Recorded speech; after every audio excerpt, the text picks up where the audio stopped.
Tanghaliang nauwi sa karamdaman ng sinapit ng 6 na naospital sa Bacolod City. Hinihinalang sanhi niya ng kinain nilang shellfish, kabilang ang tahong. May report si Marisol Abduraman. Pananghalian ng pamilya Duro sa Bacolod City ang mga lamang dagat at tahong na ito. Pero imbis na mabusog, biglang sumakit ang tiyan, nagsuka at nanginig ang 5 sa mag-anak. Pati isang inimbitahan nilang makikain.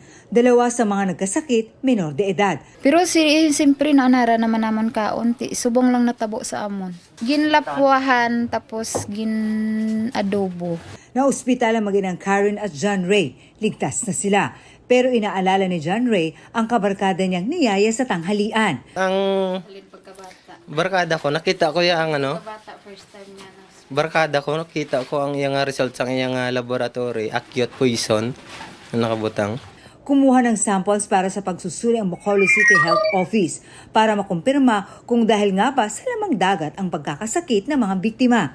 Bagamat kabuhayan talaga ng mga taga-barangay ang pagbebenta ng mga lamang dagat, sa ngayon, nagbabala ang kanilang barangay na iwasan muna ang pagkain at pagbebenta ng mga shellfish. Wala pa kita direct information nga na proof nga ang ilang reason for food poison is ang shell.